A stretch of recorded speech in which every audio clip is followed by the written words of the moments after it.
Hello friends, welcome to Rajneet medical education. इस lecture में हम डिस्कस करेंगे difference between hyperthyroidism and hypothyroidism. So let's start the video. So hyper versus hypothyroidism endocrine system के disorders हैं ये। Hyperthyroidism and hypothyroidism पर मैंने detail video भी अपलोड की हुई है, वो आप चेकआउट कर सकते हैं। सो हाइपरथायरॉयडिज्म एंड हाइपोथायरॉयडिज्म, हाइपर का मतलब क्या होता है? जब चीजें बढ़ जाती हैं, इंक्रीज होती है नॉर्मल से, मतलब hyper means high amount. Thyroidism का यहाँ पर मतलब है जब थायराइड ग्लैंड हॉर्मोन्स जो प्रोड्यूस करती है। थायराइड ग्लैंड कौन कौन सी हार्मोन प्रोड्यूस करती है? T3 and T4, ट्राइआइडोथायरोनिन and thyroxine, T4। ये दो हार्मोन्स बहुत इंपॉर्टेंट है हमारे बॉडी के मेटाबॉलिज्म के लिए, बहुत सारे फंक्शंस कंट्रोल करते हैं। ये जो हार्मोन्स है T3 एंड T4, ये हमारी बॉडी का रिमोट कंट्रोल है कि अगर इनका अमाउंट ज्यादा होगा तो मेटाबॉलिज्म ज्यादा हो जाएगा, अगर इनका अमाउंट कम होगा तो मेटाबॉलिज्म कम हो जाएगा। तो बहुत सारे और भी फंक्शंस है, जितना ज्यादा मेटाबॉलिज्म होगा उतना ही ज्यादा हमारी बॉडी क्या करेगी? जल्दी जल्दी कैलोरीज को बर्न करेगी, हीट प्रोडक्शन ज्यादा होगी।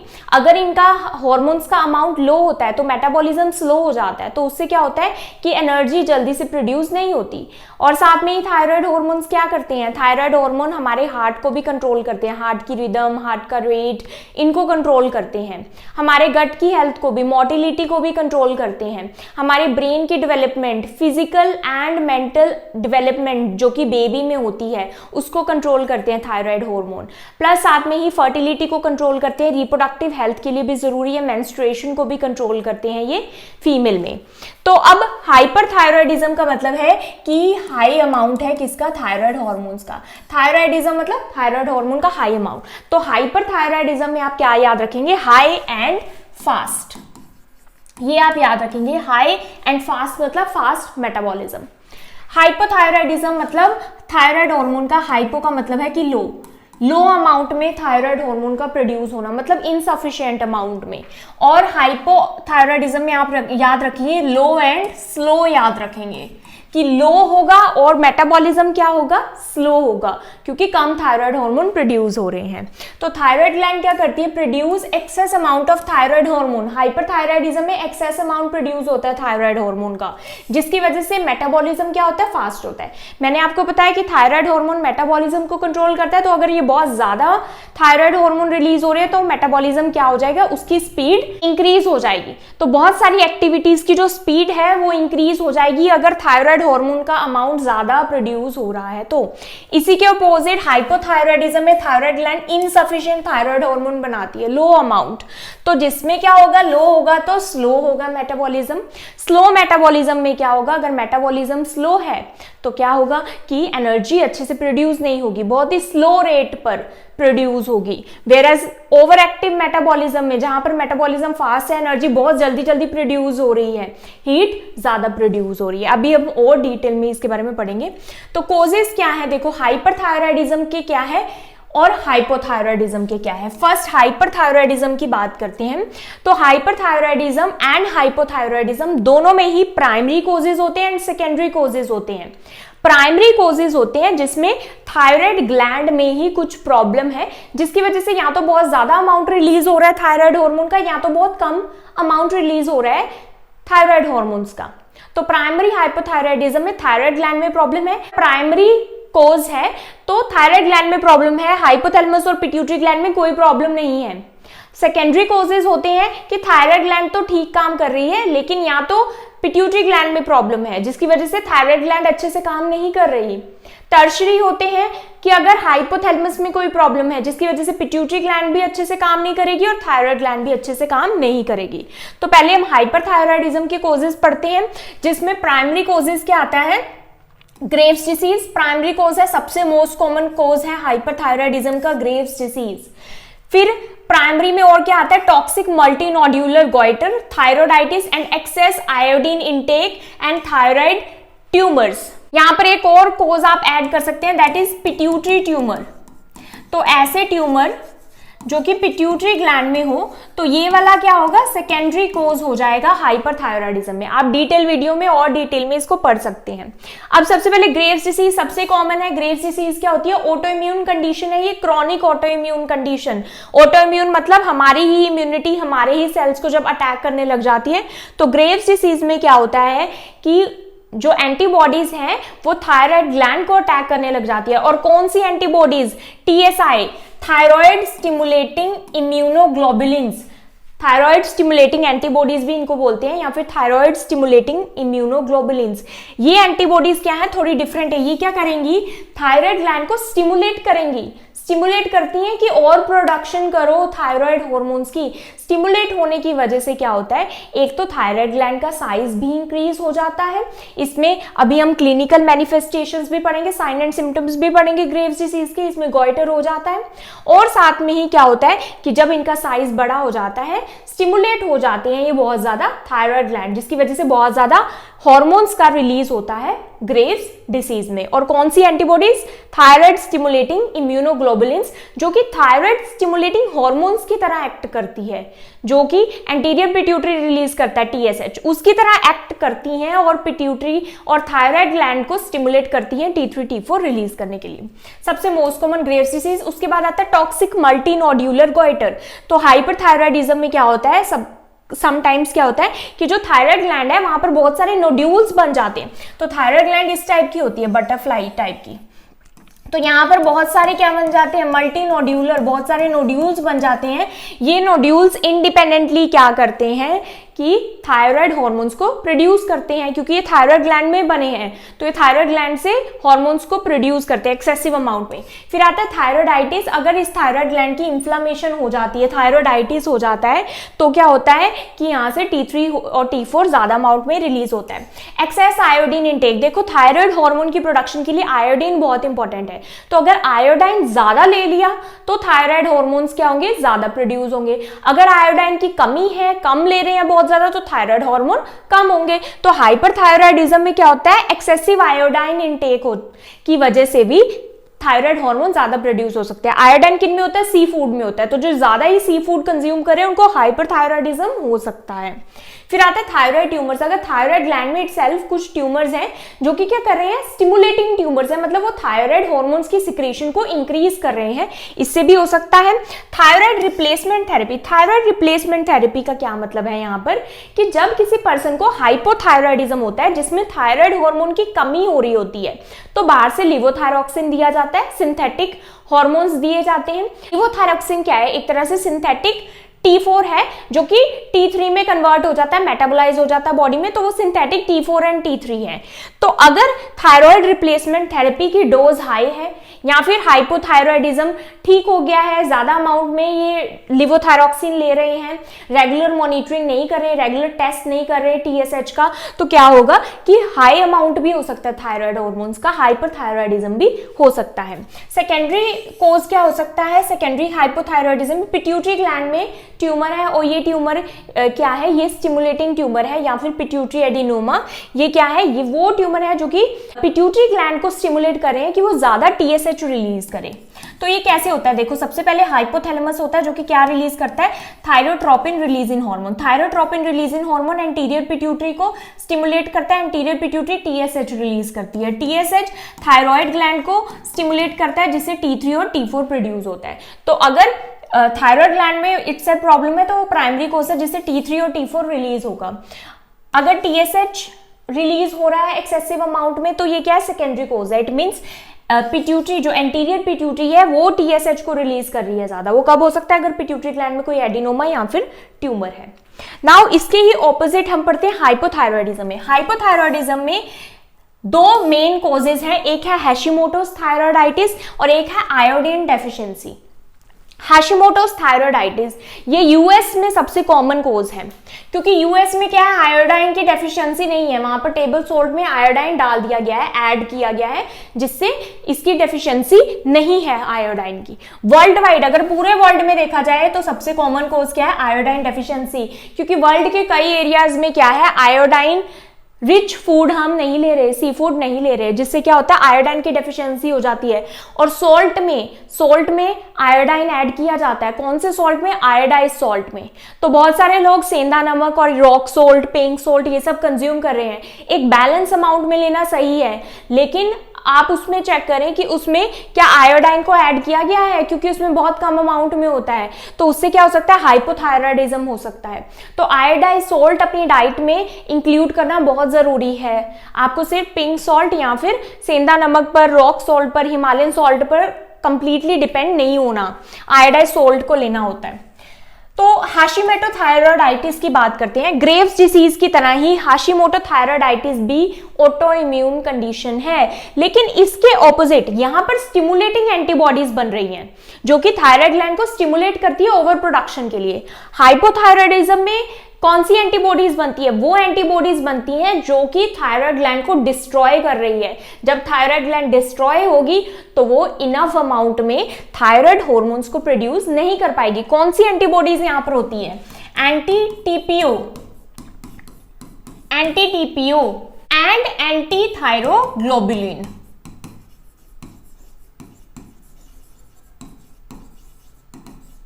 एंटी टीपीओ क्या है? एंटी टीपीओ है thyroid peroxidase, anti thyroid peroxidase antibodies and anti thyroglobulin. तो ये दो एंटीबॉडीज हाशिमोटोस थायराइडाइटिस में बनती हैं, जो कि क्या करती हैं? थायराइड ग्लैंड के सेल्स को डिस्ट्रॉय करती हैं, जिससे क्या होता है कि थायराइड ग्लैंड इनफ T3 और T4 को प्रोड्यूस नहीं कर पाता। अगेन हाइपरथायराइडिज्म की तरह ही यहां पर भी प्राइमरी कोजेज है एंड सेकेंडरी कोजेज है। तो प्राइमरी कोजेज कौन से हैं? जिसमें थायराइड ग्लैंड में ही कुछ प्रॉब्लम है, जिसकी वजह से वो क्या नहीं कर पा रही? थायराइड हार्मोन को प्रोड्यूस नहीं कर पा रही। तो हाशिमोटो थायराइडाइटिस भी किस में आएगा? प्राइमरी हाइपोथायराइडिज्म में आएगा, क्योंकि इसमें थायराइड ग्लैंड में ही प्रॉब्लम होगी, ऑटोइम्यून कंडीशन हो गई है, जिसकी वजह से T3 T4 रिलीज नहीं हो रहे सफिशिएंट अमाउंट में। आयोडीन डेफिशिएंसी, आयोडीन की डेफिशिएंसी की वजह से भी क्या हो रहा है? थायराइड ग्लैंड प्रोड्यूस नहीं कर रही T3 T4, तो ये भी थायराइड ग्लैंड प्राइमरी में ही आएगा, ये भी कोर्स। देन आता है post thyroidectomy and radiation therapy. Post thyroidectomy क्या होता है? थायराइड ग्लैंड को रिमूव कर देना। और रेडिएशन थेरेपी कब करते हैं? जब अगर थायराइड ग्लैंड का कैंसर हो, ट्यूमर हो, उस केस में। तो ये दोनों ट्रीटमेंट ऑप्शन किसकी है? ये हाइपरथायराइडिज्म के ट्रीटमेंट ऑप्शन है। पोस्ट थायराइडेक्टमी मतलब थायराइड ग्लैंड को रिमूव कर देना। ये कब किया जाता है? जब हाइपरथायराइडिज्म की कंडीशन हो, जो कि मेडिकेशन से रिस्पॉन्स ना कर रही हो, तो उस केस में थायराइडेक्टमी किया जाता है, थायराइड ग्लैंड को रिमूव कर दिया जाता है। रेडिएशन थेरेपी कब किया जाता है? जब थायराइड ग्लैंड में कोई ट्यूमर हो, और ये ट्यूमर क्या है? एक्सेसिव थायराइड हार्मोन्स भी प्रोड्यूस कर सकता है, इसलिए भी रेडिएशन थेरेपी परफॉर्म की जाती है। तो ये दोनों केसेस में क्या होता है? इनको रिमूव करने के बाद लिवोथायरॉक्सिन दिया जाता है, थायराइड रिप्लेसमेंट थेरेपी दी जाती है, ताकि क्योंकि अब थायराइड ग्लैंड तो रिमूव हो गई, वो डैमेज हो गई, कुछ पार्ट उसका रिमूव कर दिया, तो क्या होता है? थायराइड हार्मोन कम प्रोड्यूस करेगी अब थायराइड ग्लैंड, तो उसके बाद क्या है? थायराइड हार्मोन्स देने ही पड़ेंगे बाहर से, नहीं तो थायराइड हार्मोन की कमी हो जाएगी। लेकिन अगर आप थायराइड हार्मोन नहीं ले रहे तो क्या होगा? हाइपोथायराइडिज्म हो जाएगा। तो ये भी प्राइमरी कोजेज ही है, क्योंकि इसमें भी क्या है? थायराइड ग्लैंड ही रिमूव हुई है। अब दूसरा क्या है? Congenital hypothyroidism. कॉन्जेनाइटल मतलब बाय बर्थ कई ऐसी कंडीशन होती है जिसमें जो बेबी है वो किसके साथ बोर्न होता है? या तो फुली डेवलप्ड थायराइड ग्लैंड के साथ बोर्न नहीं होता, या फिर थायराइड ग्लैंड ही नहीं होती। या तो फुली डेवलप नहीं होगी थायराइड ग्लैंड, या थायराइड ग्लैंड एब्सेंट ही होगी, या फिर वो एंजाइम्स प्रेजेंट नहीं होंगे जो कि थायराइड हार्मोन को बनाने के लिए एसेंशियल है, जिसको हम क्या बोलते हैं? Congenital hypothyroidism. तो इसमें भी क्या है? ये है प्राइमरी कोज है। उसके बाद एंटी थायराइड मेडिकेशन। अगर आप एंटी थायराइड मेडिकेशन ले रहे थे, लाइक हाइपरथायराइडिज्म के लिए जो मेडिकेशन लेते हैं, एंटी थायराइड मेडिकेशन कौन सी होती है? जैसे कि पॉलीथायोरेसिल एंड कार्बिमाजोल, मेथिमाजोल, ये सभी थायराइड हार्मोन को प्रोडक्शन को, सिंथेसिस को कम करती हैं। तो ये मेडिकेशन अगर आप ले रहे हो और इसके डोज ज्यादा हो गई तो क्या होगा कि थायराइड हार्मोन की बिल्कुल कमी हो जाएगी और हाइपोथायराइडिज्म हो जाएगा। लिथियम, एम्योडेरोन, ये सभी थायराइड हार्मोन की प्रोडक्शन में इंटरफेयर करती हैं। तो ये सारी क्या है? ये प्राइमरी कोजेज हैं जिसमें थायराइड ग्लैंड ही प्रोड्यूस नहीं कर रही। इसी तरह से यहाँ पर सेकेंडरी कोजेज भी होते हैं, जैसे कि पिट्यूटरी ट्यूमर, सेम यहाँ पर भी पिट्यूटरी ट्यूमर है। यहाँ पर पिट्यूटरी ट्यूमर कौन सा है कि जो कि इंडिपेंडेंटली थायराइड हार्मोन्स की ओवर प्रोडक्शन कर रहा है। यहाँ पर ये जो पिट्यूटरी ट्यूमर है सेकेंडरी कॉजेज में, यहाँ पर पिट्यूटरी ग्लैंड में क्या है, हो सकता है कि पिट्यूटरी ट्यूमर था तो पिट्यूटरी ग्लैंड को कुछ पार्ट रिमूव करना पड़ा, तो या फिर पिट्यूटरी ग्लैंड की रेडिएशन थेरेपी हुई, तो उन केसेस में भी क्या होगा कि पिट्यूटरी ग्लैंड इनफ टीएसएच को रिलीज नहीं कर पाएगी, थायराइड स्टिमुलेटिंग हार्मोन्स को रिलीज नहीं कर पाएगी, जिसके कारण क्या हो गया T3 और T4 कम रिलीज होंगे। तो ये क्या है सेकेंडरी कोज। सेकेंडरी कोज हमेशा वो होगा जिसमें पिट्यूटरी ग्लैंड में प्रॉब्लम होगी और पिट्यूटरी ग्लैंड टीएसएच रिलीज नहीं करेगी, जिसकी वजह से T3 और T4 कम बन रहा है। यहाँ पर T3 और T4 ज्यादा बन रहा है क्योंकि पिट्यूटरी ट्यूमर क्या कर रही है, उसमें इंडिपेंडेंटली ज्यादा टीएसएच रिलीज हो रहा है, जिससे T3 T4 ज्यादा प्रोड्यूस हो रहा है। तो आई होप आपको कोजेस क्लियर हुए। अब है साइन एंड सिम्टम्स। तो दोनों के साइन एंड सिम्टम्स आप किससे रिलेट करेंगे? मैंने आपको हाइपरथायरॉयडिज्म में क्या बताया कि हाई और फास्ट होगा, तो यहाँ पर साइन एंड सिम्टम्स में हाइपरथायरॉयडिज्म में सब कुछ हाई होगा और सब कुछ जल्दी जल्दी होगा, फास्ट होगा। यहाँ पर हाइपोथायरॉयडिज्म में क्या होगा, सब कुछ स्लो होगा और कम स्पीड पे होगा यहाँ पर। तो सबसे पहले हाइपरथायरॉयडिज्म की बात करते हैं। तो यहाँ पर मेटाबॉलिज्म क्या होता है, इंक्रीज होता है, ज्यादा इंक्रीज स्पीड होती है, मेटाबॉलिज्म हाई होता है। हाइपोथायरॉयडिज्म में मेटाबॉलिज्म क्या होता है, स्लो होता है, डिक्रीज होता है। जब मेटाबॉलिज्म हाई होता है, हाई मेटाबॉलिज्म में जो कैलोरीज हैं वो जल्दी जल्दी बर्न होती है, जल्दी बर्न होती है, हीट ज्यादा प्रोड्यूस होती है। हाई मेटाबॉलिज्म में बॉडी में हीट ज्यादा प्रोड्यूस होती है, जिससे ज्यादा स्वेटिंग होती है, डायफोरेसिस होता है। तो इसमें वेट लॉस क्यों हो रहा है, मेटाबॉलिज्म इंक्रीज है। मेटाबॉलिज्म इंक्रीज का मतलब है कि हमारा फूड जल्दी जल्दी कैलोरीज को बर्न कर रहा है, हमारा जो बॉडी है वो फूड से जल्दी जल्दी कैलोरीज को बर्न कर रहा है, तो उसमें क्या होता है, वेट लॉस होता है। इसलिए हाइपरथायरॉयडिज्म वाले जो पर्सन्स हैं उनका वेट कम रहता है, ठीक है, डिस्पाइट इंक्रीज इन एपेटाइट। लेकिन भूख ज्यादा लग रही है, क्यों, जल्दी जल्दी फूड को बर्न किया जा रहा है, कैलोरीज जल्दी प्रोड्यूस हो रही है इंक्रीज स्पीड में, तो वेट तो लॉस होगा और भूख तो ज्यादा लगेगी, खाए जाओ लेकिन फिर भी वेट इंक्रीज नहीं हो रहा, वेट तो कम ही है।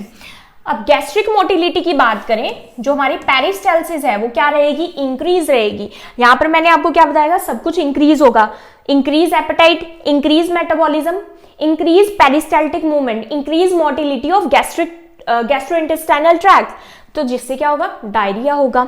इसी का ऑपोजिट यहां पर क्या होता है, डिक्रीज मेटाबॉलिज्म की वजह से वेट क्या होता है, गेन होता है। वेट गेन होता है, जब वेट गेन होता है, और यहां पर वेट गेन के साथ साथ क्या रहेगा, यहां पर इंक्रीज एपेटाइट है, यहां पर डिक्रीज एपेटाइट होगी, भूख कम लगेगी, एंड साथ में ही यहां पर क्या होगा, यहां पर डायरिया है लेकिन यहां पर क्या है, सब कुछ स्लो है, लो एंड स्लो, तो ये गैस्ट्रिक मोटिलिटी भी स्लो होगी तो क्या होगा, कॉन्स्टिपेशन होगा। अब हार्ट की बात करें तो यहाँ पर टैकीकार्डिया एंड हाई बीपी रहेगा, टैकीकार्डिया हार्ट रेट इंक्रीज रहेगा एंड ब्लड प्रेशर भी क्या रहेगा, इंक्रीज रहेगा, तो यहाँ पर सब कुछ इंक्रीज है। तो इससे क्या होता है कि एरिथमियाज के चांसेस बढ़ जाते हैं, पाल्पिटेशन होती है, एरिथमिया होता है, इरेगुलर हार्ट रिदम होता है। इसके ऑपोजिट ही यहाँ पर क्या होगा, यहाँ पर ब्रेडिकार्डिया होगा, हार्ट रेट क्या रहेगी, स्लो रहेगी, ब्रेडिकार्डिया प्लस साथ में ही क्या रहेगा, बीपी लो रहेगा, लो ब्लड प्रेशर। तो ये मेन डिफरेंसेस हैं।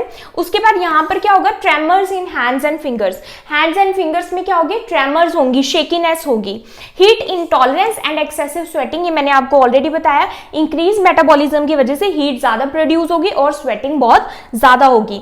यहाँ पर जो नर्वस सिस्टम है वो रिलैक्स नहीं होगा, ये नर्वस सिस्टम को क्या रखेगा, स्टिमुलेट करके रखेगा, थायराइड हार्मोन का ज्यादा लेवल, तो नर्वसनेस रहेगी, रेस्टलेस रहेगा पर्सन, इरिटेटेड रहेगा, हमेशा इरिटेबिलिटी होगी, एंजाइटी होगी एंड इंसोम्निया, नींद नहीं आएगी, मतलब पर्सन रेस्ट नहीं कर पाएगा।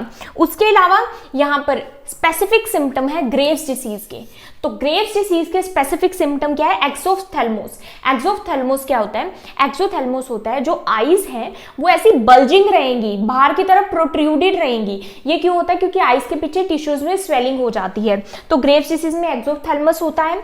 एनलार्ज थायराइड ग्लैंड, इसमें गॉइटर होता है, थायराइड ग्लैंड का जो साइज है वो एनलार्ज हो जाता है ऑटो इम्यून कंडीशन के कारण। ये जो एंटीबॉडीज बन रही है टीएसआई इनके कारण। तो थायराइड ग्लैंड एनलार्ज रहती है। कौन सा गोइटर रहता है? डिफ्यूज टॉक्सिक गोइटर इसमें होगा, डिफ्यूज टॉक्सिक गोइटर। और इसके अलावा प्रीटिबियल मिक्सेडिमा होता है इसमें। प्रीटिबियल मिक्सेडिमा, देखो ये मिक्सेडिमा हाइपोथायरॉयडिज्म के मिक्सेडिमा से डिफरेंट है। हाइपोथायरॉयडिज्म में पहले मैं बता देती हूँ इसमें मिक्सेडिमा होता है और मिक्सेडिमा कोमा होता है, लेकिन यहां पर क्या है? प्रीटिबियल मिक्सेडिमा। प्रीटिबियल मतलब जो शिन बोन होती है लोअर लेग्स में, उसके फ्रंट में क्या होता है? लोअर लेग्स में स्वेलिंग होती है। और ये मिक्सेडिमा क्यों होता है? मिक्सेडिमा का मतलब है वहां पर जो म्यूकोपॉलीसैकेराइड्स हैं वो स्किन में एक्यूमुलेट हो जाते हैं, ये ग्रेव्स डिसीज में। तो मिक्सेडिमा, प्रीटिबियल मिक्सेडिमा, जो कि मैंने डिटेल में हाइपरथायरॉयडिज्म के लेक्चर में एक्सप्लेन किया हुआ है कि जो पर्सन है उसकी जो लोअर लेग्स है वो उसमें स्वेलिंग होगी और वो जो एडीमा है वो नॉन पिटिंग होगा। उसको दबाएंगे तो वो पिटिंग नहीं होगा, नॉन पिटिंग एडीमा होगा। प्लस साथ में ही जो स्किन है वो वैक्सी और स्केली नजर आएगी, थिक नजर आएगी। इसके अलावा यहाँ पर डर्मोपैथी होती है, स्किन में भी चेंजेस नजर आते हैं। और एक्रोपैथी, एक्रोपैथी क्या होता है कि जो फिंगर्स हैं वो क्लबिंग फिंगर्स होती हैं, टोज एंड फिंगर्स जो है आगे से स्वॉलन रहती हैं हाइपरथायरॉयडिज्म में। अब साइन एंड सिम्टम्स हाइपरथायरॉयडिज्म में, क्योंकि यहाँ पर मेटाबॉलिज्म डिक्रीज है। मेटाबॉलिज्म डिक्रीज का क्या मतलब है कि बहुत धीरे धीरे फूड से कैलोरीज हैं वो बहुत धीरे धीरे बर्न हो रही है। तो बहुत स्लो मेटाबॉलिज्म में क्या होता है कि एनर्जी प्रोड्यूस नहीं होती। जब एनर्जी नहीं मिलेगी तो पर्सन इसमें बहुत ज्यादा थका हुआ महसूस करता है, फैटीग बहुत ज्यादा होती है, लेथार्जी, बहुत ज्यादा थका रहेगा, बहुत ज्यादा उसको नींद आएगी, ड्राउजी फील होगा। यहाँ पर क्या था? इंसोम्निया, नींद ही नहीं आ रही, वहां पर बहुत ही नींद आ रही है। उसके बाद कोल्ड हैंड, उसके जो हैंड्स है वो कोल्ड रहेंगे, स्वॉलन हैंड्स रहेंगे, फीट इन सम केसेस। देखो इसमें क्या होता है? इसमें होता है इंक्रीज हीट प्रोडक्शन, जिसकी वजह से क्या रहता है? बहुत ज्यादा स्वेटिंग होती है। लेकिन इसमें क्या है? इसमें इसका ऑपोजिट है। यहां पर क्या होता है? कोल्ड इंटॉलरेंस होता है।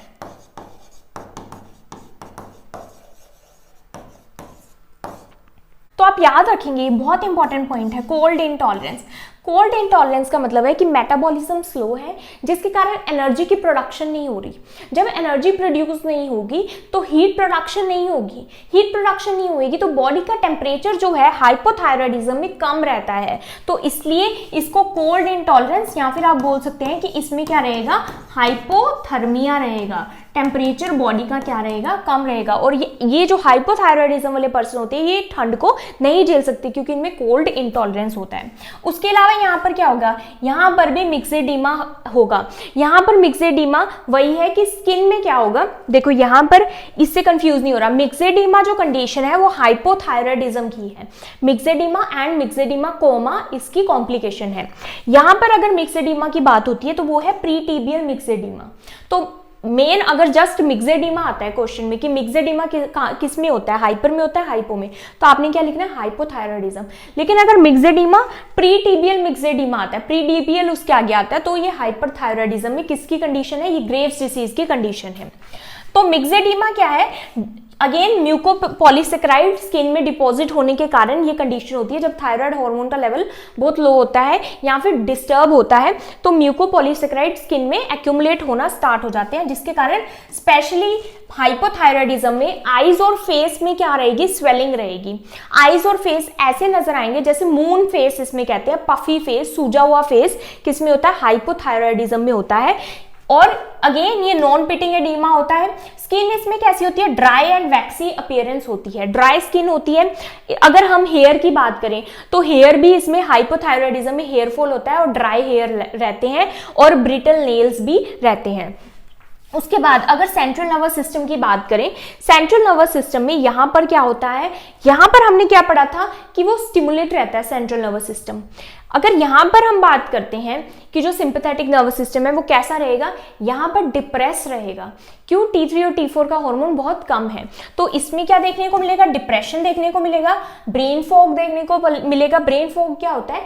जिसमें पर्सन कंफ्यूज रहता है, चीजें भूल जाता है, मेमोरी प्रॉब्लम्स होती है, कॉन्सेंट्रेट नहीं कर सकता किसी पर भी, फोकस नहीं रहता, ड्राउजीनेस होती है, बहुत ज्यादा सुस्ती पर्सन में होती है, ड्राई हेयर एंड स्किन देखने को मिलेगी, गॉइटर इसमें देखने को मिलेगा। तो इसमें अगर डिफरेंस आता है तो हम बोलते हैं कि हाइपरथायरॉयडिज्म में डिफ्यूज टॉक्सिक गॉइटर होता है ग्रेव्स डिसीज में, और यहां पर कौन सा गॉइटर होता है, इसको हम बोलते हैं सिंपल गॉइटर। अब गॉइटर क्यों होता है, गॉइटर इसलिए होता है, अगर देखो आयोडीन की डेफिशिएंसी है तो आयोडीन डेफिशिएंसी में गॉइटर होता है। क्यों होता है, क्योंकि आयोडीन डेफिशिएंसी कारण thyroid hormone T3 T4 produce नहीं कर रही, लेकिन ये जो पिट्यूटरी ग्लैंड है ये क्या करेगी, ये सेंस कर लेगी कि T3 T4 कम है ब्लड में, तो ये थायराइड स्टिमुलेटिंग हार्मोन को प्रोड्यूस करेगी। Thyroid stimulating hormone thyroid gland को स्टिमुलेट करेगा, जिसकी वजह से क्या होता है, थायराइड ग्लैंड स्टिमुलेट तो होती है, उसका साइज तो बड़ा होता है, लेकिन अगेन T3 T4 का जो लेवल है वो इतना ज्यादा नहीं बढ़ पाता, क्योंकि थायराइड ग्लैंड में प्रॉब्लम है, आयोडीन की डेफिशिएंसी है, हाशिमोटो थायराइडाइटिस है, जिसकी वजह से थायराइड ग्लैंड प्रोड्यूस नहीं करेगी। लेकिन फिर भी थायराइड स्टिमुलेटिंग हार्मोन की इन्फ्लुएंस में उसका साइज बड़ा हो जाता है, जिसको हम क्या बोलते हैं, गॉइटर बोलते हैं। अब हाइपोथायरायडिज्म की और हाइपोथायरायडिज्म की कॉम्प्लिकेशंस क्या है, बहुत इंपॉर्टेंट है इनके कॉम्प्लिकेशन। हाइपरथायरायडिज्म में थायराइड स्टॉर्म होता है। स्टॉर्म का मतलब क्या होता है, तूफान। तो थायराइड हार्मोन इतना ज्यादा प्रोड्यूस होता है कि थायराइड स्टॉर्म आ जाता है, मतलब थायराइड हार्मोन्स का बहुत ज्यादा अमाउंट इंक्रीज हो जाता है ब्लड में। तो थायराइड स्टॉर्म में हम क्या देखते हैं कि जो हार्ट रेट है वो बहुत ज्यादा इंक्रीज हो गई है, टैकीकार्डिया हो गया है, हार्ट रिदम्स इरेगुलर हो गई हैं। तो थायराइड स्टॉर्म क्या है, लाइफ थ्रेटनिंग है। अगर इसको ट्रीट नहीं किया जाता इमीडिएटली तो थायराइड स्टॉर्म में क्या होता है कि पर्सन की डेथ भी हो सकती है, क्यों, हार्ट फेलियर हो सकता है। अब हाइपोथायरायडिज्म की कॉम्प्लिकेशन क्या है, मिक्सेडिमा कोमा। तो बहुत इंपॉर्टेंट है मिक्सेडिमा कोमा क्या है, क्योंकि बहुत लो लेवल है थायराइड हार्मोन्स का, तो जिससे क्या होता है, पर्सन बहुत ज्यादा ड्राउजी इसमें हो जाता है। अगर लॉन्ग टाइम से T3 T4 का लेवल कम है तो एनर्जी नहीं मिलती सेल्स को, तो मल्टी ऑर्गन डिसफंक्शन इसमें स्टार्ट हो जाता है, जैसे कि ब्रेन को, हार्ट को एनर्जी नहीं मिल रही, तो उससे क्या होता है कि पर्सन कंफ्यूज हो जाता है, बहुत ज्यादा ड्राउजी हो जाता है, हाइपोथर्मिया की कंडीशन इसमें हो जाती है, टेम्परेचर बहुत ज्यादा कम हो जाता है। वेरस थायराइड स्टॉर्म में क्या होता है, फीवर होता है, फीवर प्लस टैकीकार्डिया। और मिक्सेडिमा कोमा में क्या होता है, हाइपोथर्मिया की कंडीशन हो जाती है और बहुत ज्यादा पर्सन ड्राउजी हो जाता है, कंफ्यूज हो जाता है, इवन कोमा में भी पर्सन जा सकता है। तो दैट इज मिक्सेडिमा कोमा, हाइपोथायरायडिज्म की कॉम्प्लिकेशन है। अब डायग्नोस्टिक टेस्ट, दोनों का डायग्नोस्टिक टेस्ट क्या है, हम थायराइड फंक्शन टेस्ट करते हैं। अब थायराइड फंक्शन टेस्ट में सबसे पहले क्या आता है, T3 एंड T4, और इसमें भी T3 एंड T4। T3 और T4, हाइपरथायरायडिज्म में T3 T4 का लेवल क्या रहेगा, हाई रहेगा। अब यहां पर फर्क किसका है, TSH का है, ठीक है। तो ये हमें पता लग जाएगा, T3 T4 अगर इंक्रीज है तो हाइपरथायरायडिज्म, T3 T4 अगर डिक्रीज है तो क्या है, डिक्रीज में क्या है, हाइपोथायरायडिज्म। अब TSH का लेवल प्राइमरी और सेकेंडरी पर डिपेंड करता है। हाइपरथायरायडिज्म की बात करते हैं, अगर प्राइमरी हाइपरथायरायडिज्म है जिसमें थायराइड ग्लैंड में कुछ प्रॉब्लम है, जिसकी वजह से T3 और T4 बहुत ज्यादा अमाउंट में प्रोड्यूस हो रहे हैं, तो क्या होगा प्राइमरी में, क्योंकि थायराइड ग्लैंड की वजह से T3 T4 प्रोड्यूस हो रहे हैं हाई अमाउंट में, लेकिन पिट्यूटरी ग्लैंड तो ठीक है, तो वो क्या करेगी, TSH के लेवल को लो करेगी ताकि T3 और T4 कम हो सके, कि वो लो उनको कर देगी। तो TSH का लेवल लो रहेगा प्राइमरी में। सेकेंडरी की बात करें, सेकेंडरी में पिट्यूटरी ग्लैंड में प्रॉब्लम है, जिसकी वजह से वो TSH ज्यादा बना रही है, हाई TSH है, जिसकी वजह से T3 और T4 ज्यादा हो रहे हैं।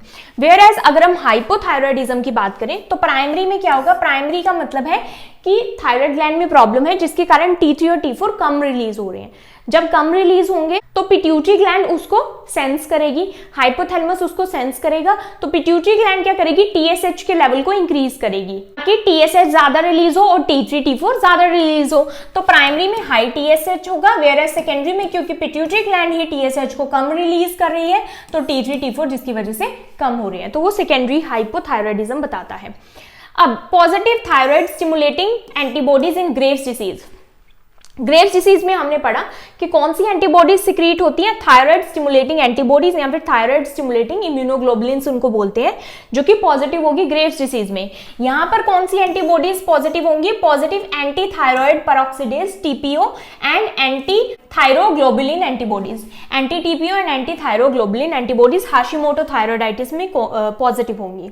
अब ट्रीटमेंट की बात करते हैं, ट्रीटमेंट यहां पर क्या है, थायराइड हार्मोन ज्यादा बन रही है, तो ज्यादा बन रही है तो हमने उनको रोकना है। उसको रोकने के लिए कौन सी दवाई होती है, एंटी थायराइड ड्रग्स होते हैं, जो कौन सी है, propyl thiouracil, carbimazole and methimazole. इन ड्रग्स का साइड इफेक्ट क्या है कि ये WBCs के अमाउंट को कम करते हैं। ए ग्रेन्युलोसाइटोसिस इसमें होता है, WBCs के अमाउंट को कम करते हैं तो इन्फेक्शन के चांसेस इंक्रीज हो जाते हैं। दूसरा, ये लीवर में इंजरी कोज करते हैं, टॉक्सिसिटी कोज करते हैं। दूसरा ट्रीटमेंट इसका क्या है, बीटा ब्लॉकर। अब इसमें क्या हो रहा है, बहुत ज्यादा हार्ट रेट इंक्रीज हो रहा है, टैकीकार्डिया हो रहा है, इसमें ट्रेमर्स हो रहे हैं, तो इनको शांत करना है, उसके लिए बीटा ब्लॉकर्स दिए जाते हैं। Radio active iodine therapy and thyroidectomy. Radio active iodine therapy क्या करती है, जो भी ऐसे जो सेल्स हैं, टिश्यूज हैं थायराइड ग्लैंड में जो ज्यादा प्रोड्यूस कर रहे हैं T3 T4 को, उसको रेडियो एक्टिव आयोडीन के थ्रू डिस्ट्रॉय किया जाता है। थायराइडेक्टमी में क्या किया जाता है, पार्शियल या फिर टोटल थायराइड ग्लैंड को रिमूव कर दिया जाता है। एक्सेस आयोडीन इसमें अवॉइड करनी है हाइपरथायराइडिज्म में। इसका ट्रीटमेंट क्या है, क्योंकि लो T3 T4 बन रहा है हाइपो में, तो हमको बाहर से T3 T4 देना पड़ेगा, तो हम थायराइड रिप्लेसमेंट थेरेपी देते हैं, जिसको हम क्या बोलते हैं, लिवोथायरोक्सिन इसमें देते हैं। इसमें आयोडीन की डेफिशिएंसी होती है, तो एडिक्वेट आयोडीन इनटेक करना है आयोडीन डेफिशिएंट केसेस में। सो आई होप आपको डिफरेंस क्लियर हुआ हो हाइपो वर्सेस हाइपरथायरॉयडिज्म में। If you understood this video then please like, subscribe and share to my channel. Thank you for watching.